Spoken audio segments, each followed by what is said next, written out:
A spiritually chosen man does not begin his journey knowing he is chosen. In fact, his path often begins with confusion, isolation, and a sense that he is somehow out of place in the world around him. From childhood or early adulthood, he feels a quiet inner pull, a subtle whisper that tells him he is meant for something deeper than what others seem to be living for.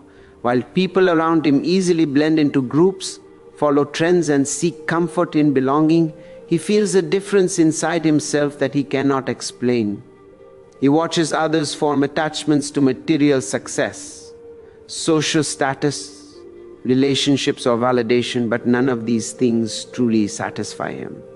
Something in him is searching for more, something beyond the surface. This inner calling is not loud or dramatic. It is gentle, persistent, and deeply personal. It shows itself through moments of discomfort in crowds, sudden insights about life, or an inability to engage in shallow conversations. He notices things others ignore. He feels emotions more intensely. He hears the unspoken words in people's voices, the pain behind their smiles, the insecurity behind their anger. He absorbs the energy of every room he enters. This heightened awareness becomes both a gift and a burden. It helps him understand human behavior with depth, but it also sets him apart from people who live on the surface level. Because of this, the spiritually chosen man often feels like an outsider. Not because he rejects others, but because his inner world is simply more complex than what most people are willing to explore within themselves. He asks questions others avoid.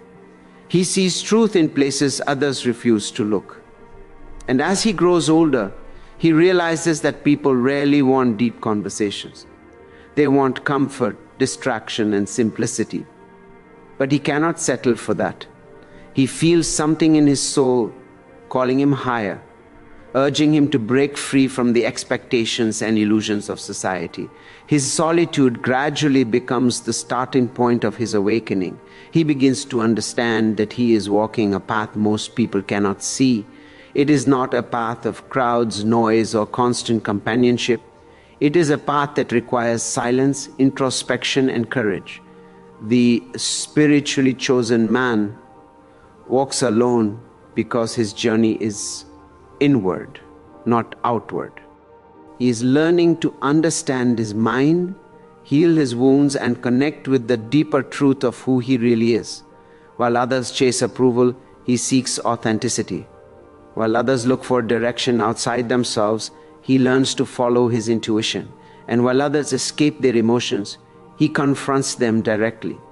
This inner bravery separates him from the masses.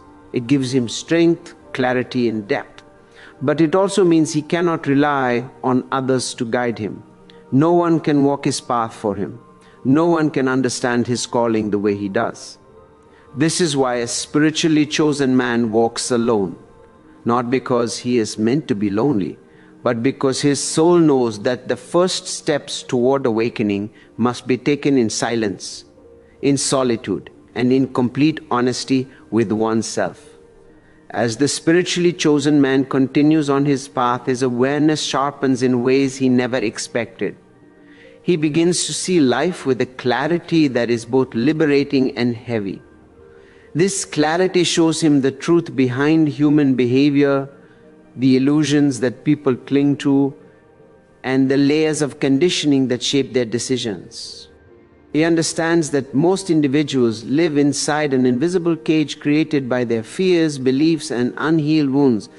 But seeing this clearly does not make him feel superior. It makes him feel responsible. It makes him quiet. It makes him walk alone. He sees how deeply people identify with their stories, their past, their trauma, their titles, their achievements, and their failures. They believe that these things define who they are. When people argue, they are not defending truth, they are defending their fragile identity. The spiritually chosen man realizes this, and it becomes impossible for him to engage in the same arguments, the same dramas, or the same emotional reactions that others consider normal. He steps back not out of arrogance, but out of understanding. His awareness becomes a weight he carries silently. He sees that most people seek happiness outside themselves. They try to fill the emptiness within through relationships, money, attention, or achievements. But he knows that these things can never provide lasting peace. He sees how people chase distractions to avoid their inner pain. He sees how ego drives almost every conversation, every conflict, every desire. And this makes it harder for him to fit into the world he once lived in. The more he awakens, the more distant he feels from ordinary life. This distance often creates misunderstandings. Friends may think he is becoming withdrawn or strange. Family may think he is changing too much. Society may think he is unambitious, disconnected, or overly introspective.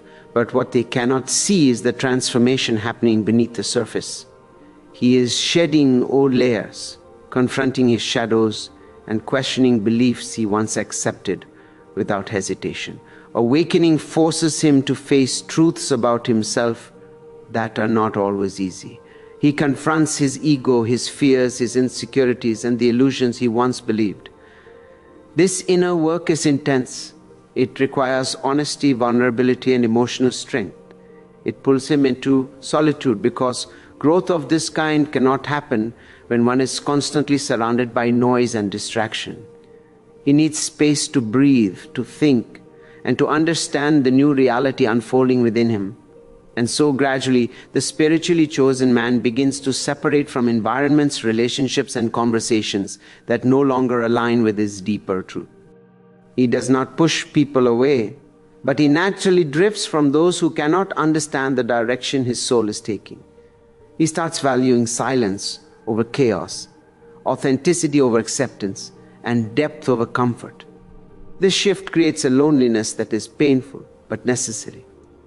He learns that spiritual awareness is not light-hearted. It is heavy, it is intense, it is transformative.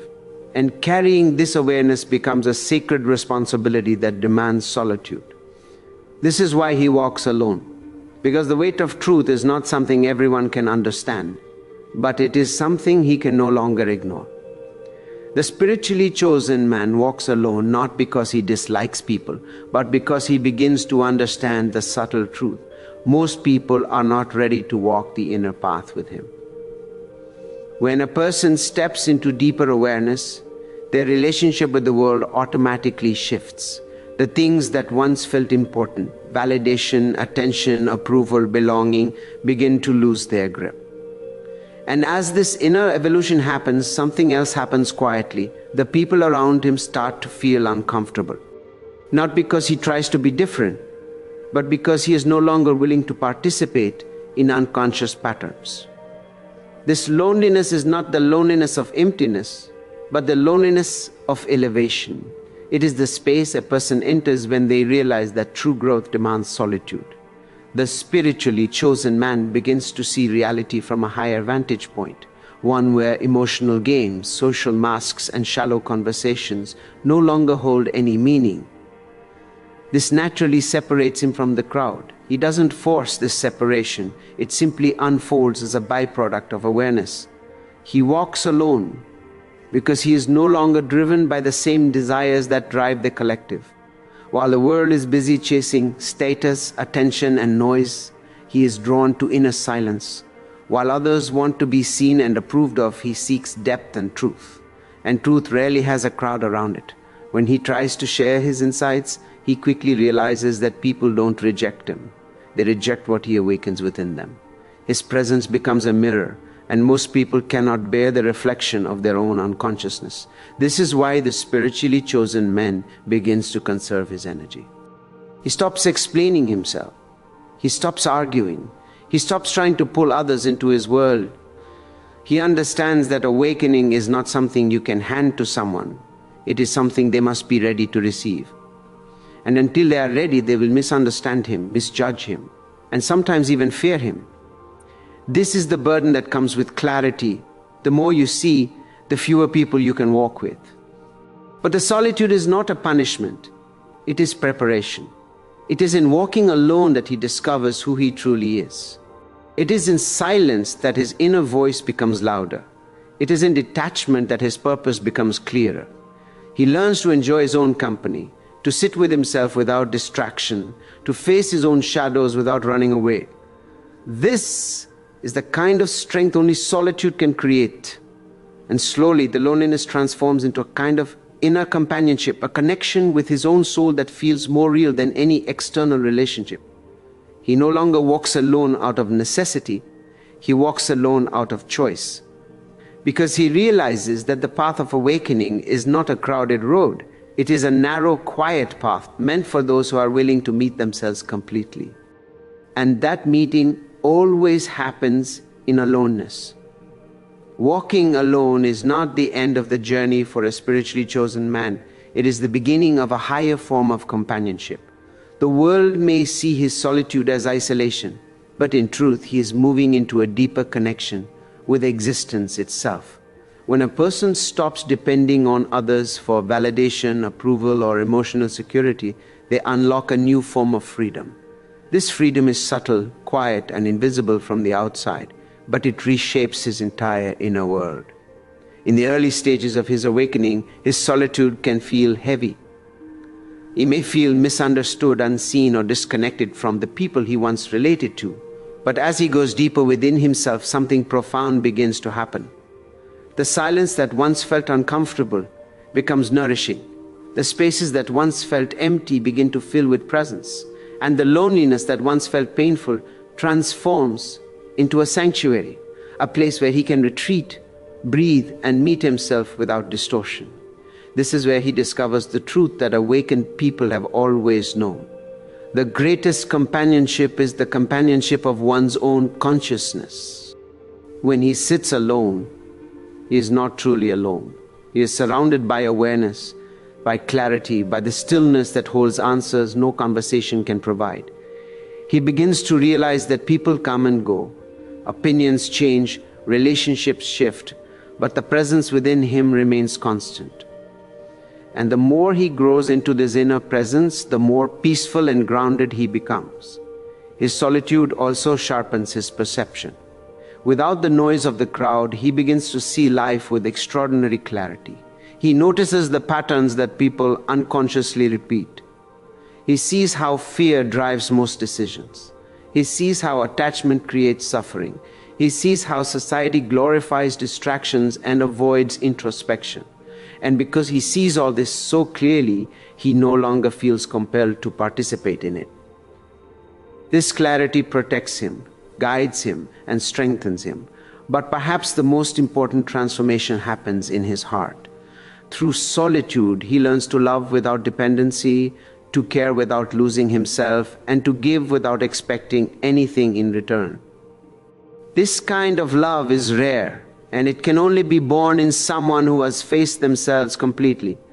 When a spiritually chosen man reaches this stage, he becomes a source of quiet strength for others, even if few people understand him. He no longer walks alone because he is misunderstood. He walks alone because his path leads inward, not outward.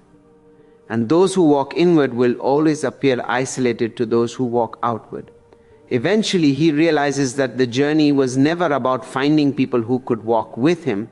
It was about discovering the truth that has always been waiting within him. The truth that his solitude was not a consequence but a calling. The truth that walking alone is not abandonment but alignment. The truth that the universe speaks most clearly in silence. And when he finally embraces this, he understands the ultimate secret.